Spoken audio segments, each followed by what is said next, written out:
வணக்கம். இன்னைக்கு உங்களுக்கு குலதெய்வத்தினுடைய அருள் உங்களுக்கு இருக்கா இல்லையா? அதை எப்படி கண்டுபிடிக்கிறது? குலதெய்வத்தை முறையா வழிபடாதவன் அரை மனிதன் அப்படின்னு சொல்றாங்க. அது என்னன்னா, நீங்க 1000 தெய்வங்களை போய் வழிபாடு பண்ணலாம். ஆனா முதலில் நீங்க குலதெய்வத்தை போய் தான் வழிபாடு பண்ணணும். ஏன் அப்படின்னா, இந்த குலதெய்வம் என்பது நம்மளுடைய முன்னோர்கள் வாழையடி வாழையாக வழிபட்ட ஒரு வழிபாட்டு முறை. இதை எக்காரணம் கொண்டும் நம்ம மறுக்கவே கூடாது, வழிபாட மறுத்தலும் கூடாது. அப்படி ஒருவேளை நீங்கள் நான் குலதெய்வ கோயிலுக்கு போகலைங்க, எனக்கு குலதெய்வமே எங்க இருக்குன்னு தெரியல, குலதெய்வம் என்னன்னு எனக்கு தெரியாது அப்படிங்கிறவங்க நிறைய பேர் இருக்கீங்க, நிறைய பேர் இருக்காங்க. இன்னைக்கு பல பேர் பார்த்தீங்கன்னா ரொம்ப கஷ்டப்படுறாங்க, ரொம்ப வெளியில சொல்லிக்க முடியாத அளவுக்கு வேதனையில இருப்பாங்க. இருந்தாலும் அதையும் கடந்துதான் அவங்க வாழ்ந்துட்டு இருக்கிறாங்க. பொதுவா ஒரு மனிதனுக்கு குலதெய்வத்தின் அருள் இல்லை அப்படின்னா அவன் வாழ்க்கை எப்படி இருக்கும்? பல நபர்களை நான் பார்த்த வகையில சொல்றேன். அந்த நபருடைய குடும்பம் விருத்தி ஆகாது. அவர்களுக்கு அவங்க வீட்டில் பார்த்தீங்கன்னா வீடு எப்போதுமே ஒரு இருண்ட வீடாக தான் இருக்கும். ஒரு நல்ல நிலைமைக்கு வரமாட்டாங்க. காலம் ஃபுல்லாக கஷ்டப்படுவாங்க, நல்லா உழைப்பாங்க, ஆனால் வருமானம் இருக்காது, ஒரு நல்ல செல்வ செழிப்பு இருக்காது, ஒரு தொய்வா இருப்பாங்க. அந்த மாதிரி ஒரு நிலைமையில தான் இன்னை வரைக்கும் இருக்கிறாங்க, நிறைய பேர் இருக்காங்க. ஊருக்கு அண்ணன் தம்பியா இருப்பாங்க, ஆனால் அவங்க ஒரு காலமும் பேசிக்க மாட்டாங்க. அவன் அந்த மூலையில இருப்பான், இவன் இந்த மூலையில இருப்பான், இவன் இந்த மூலையில இருப்பான், கடைசி வரைக்கும் பேசிக்க மாட்டாங்க. அதே போல ஒரு வீடு இல்லாம சொந்த வீடு இருக்கும், ஆனா அந்த வீட்டுல அவனால வசிக்க முடியாது. அவன் வாடகை வீட்டுல போய் வசிப்பான், சொந்த வீடை கட்டி போட்டுட்டு எங்கேயே போய் கிடப்பான் அவன். ஸோ இது மாதிரிலாம் கஷ்டப்படுறவங்கலாம் இருக்கிறாங்க.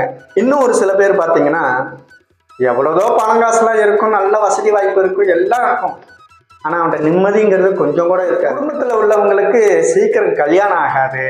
அப்படியே ஒருவேளை கல்யாணம் ஆனாலும் டைவர்ஸ், இந்த மாதிரி சில விஷயங்கள் இருக்கும். அப்படியே திருமணம் நடந்தாலும் அந்த தம்பதியினருக்கு குழந்தைகள் இருக்காது. இது போல பல பிரச்சனைகள்லாம் இருக்குங்க இந்த குலதெய்வ வழிபாடு இல்லாதனால, சரியா செய்யாதனால. 3 மாசத்துக்கு பக்கத்துல இருந்ததுன்னா மாசத்துக்கு ஒரு தடவை போங்க, தூரமா இருக்குன்னா 3 மாசத்துக்கு ஒரு தடவை போங்க, இன்னும் தூரமா இருக்குன்னா 1 வருஷத்துக்கு ஒரு தடவை குடும்பத்தோட போய் பொங்கல் வைங்க. அந்த கோவில்ல என்ன வழிமுறையோ அதை செய்யுங்க. அது யாருமே செய்யறதே இல்லை. அதனால முதல்ல நீங்க குலதெய்வத்தை தான் பிடிக்கணும், குடும்பத்தோட போய் வழிபாடு பண்ணணும். நீங்க குடும்பத்தோட போய் வழிபாடு பண்ணினாதான் அது குலதெய்வ வழிபாடு என்பது சரியா இருக்கும்.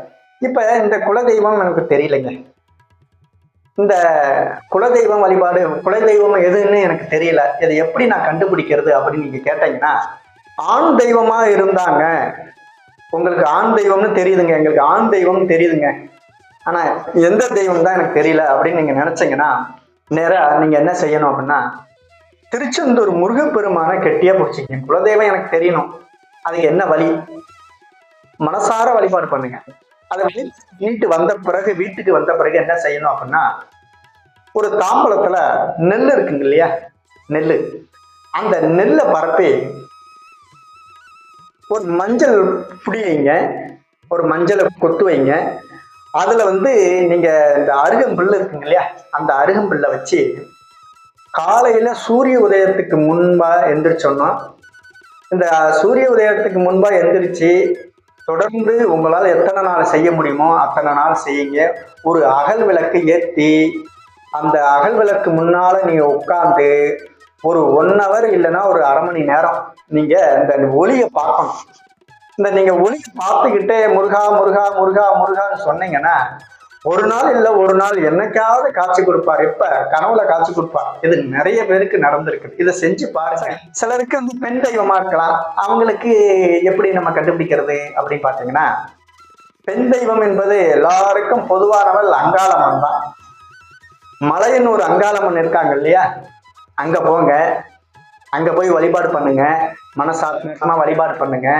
இங்க வந்த பிறகு ஓம் சக்தி நீங்க மந்திரம் சொல்றீங்களோ இல்லையோ, மனசாத்மார்த்தமா எனக்கு குலதெய்வம் எதுன்னு தெரியலைங்க, உங்க வீட்டுல சிம்பிளா ஒரு நான் சொன்ன மாதிரி ஒரு தாம்பலத்துல நெல்லை வச்சு நெல்லை பரப்பி அதுல ஒரு மஞ்சள் இது பிள்ளையார் மாதிரி வச்சு அதுல 2 அருகம்புல்லை வச்சு ஒரு விளக்கு வச்சு நீங்க அந்த தெய்வத்தை அந்த விளக்கு வந்து ஒரு 1 ஹவர் 1/2 மணி நேரம் வந்து நீங்க பார்த்துட்டே இருக்கணும். ஒரு மந்திரம் உங்களுக்கு தெரிஞ்ச அம்மனுக்கு உண்டான மந்திரத்தை நீங்க சொல்ல ஆரம்பிச்சீங்கன்னா அது சில நாட்கள் கழித்து உங்கள் கனவுல வந்து காட்சி கொடுக்கும். இது எல்லாருடைய அனுபவங்கள்லயும் யதார்த்தமான உண்மை. எல்லாருடைய அனுபவங்களை தான் நான் சொல்றேன். இதை செஞ்சு பாருங்க.